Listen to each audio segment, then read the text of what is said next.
koordinasi. Jadi rapat koordinasi dengan LO dan Bawaslu. Terkait dengan verifikasi faktual ini. Jadi terkait dengan verifikasi faktual ini kita sampaikan kepada LO. Untuk pertama dia harus punya penghubung atau dia punya LO di distrik atau kalau bisa di kampung juga.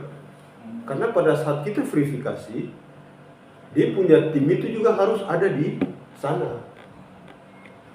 Karena kita verifikasi ini ada 3 hal penting atau ketika saat kita verifikasi kan kita temui orangnya langsung. Pertanyaannya kalau tidak ditemui orangnya itu bagaimana? Itu berarti kita harus meminta kepada LO untuk dia bisa sampaikan ke dia mobil pendukung.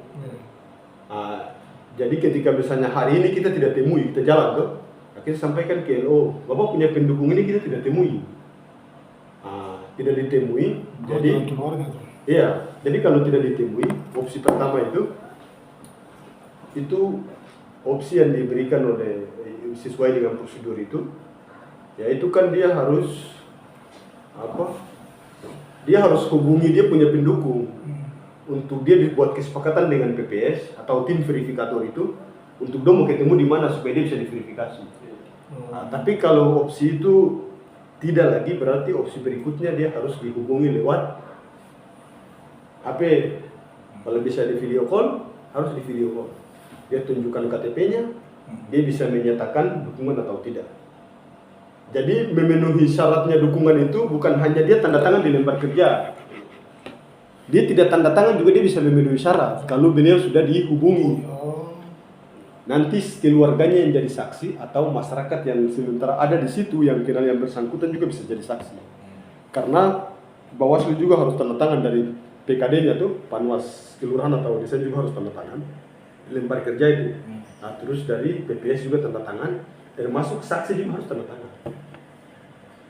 Jadi dia bisa memenuhi syarat. Memenuhi syarat ini kan ada 3. Ditemui dan dia menyatakan bahwa saya benar-benar dukung. Yang kedua tidak ditemui, tapi yang bersangkutan sudah dihubungi melalui video call. Yang ketiga, dia sudah dihubung keluarga atau keluarga yang maksudnya sudah dihubung keluarga tuh, atau misalnya tidak ada keluarganya, tapi langsung berhubungan dengan kita, tim verifikator tuh dengan Bawaslu misalnya. Yaitu tanpa ditandatangani oleh keluarga juga. Kalau dia sudah hubungi, ada kolom keterangan situ yang kita bisa buat catatan bahwa yang bersangkutan sudah dihubungi jam sekian melalui video call dan lain-lain dengan kita punya bukti rekaman dan lain-lain. Ya itu sudah, dia bisa memenuhi syarat. Iya. Tapi kalau tidak memenuhi syarat ini kan berarti dia tidak mau tanda tangan. Ada 3 juga. Ini yang kita sampaikan ke LO tadi itu. Jadi tidak memenuhi syarat itu. Selain poin pertama itu soal dong harus bentuk LO di setiap distrik, kalau bisa di kampung penghubung untuk karena rekapitulasinya kan di distrik. Otomatis kan harus ada penghubung. Selain poin itu, poin kedua soal dia punya tata cara verifikasi faktual ini. Jadi kalau tidak memenuhi syarat itu, dia tidak bersedia, dia sudah meninggal dunia dengan dia tidak ditemui. Ya, itu otomatis tidak memenuhi syarat.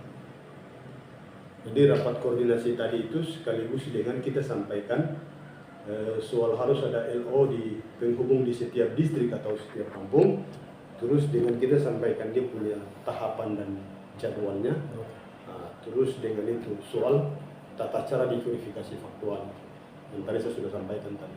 Nah itu poin-poin penting yang kita sampaikan di rapat koordinasi tadi. Dari berseorangan dengan Bawaslu.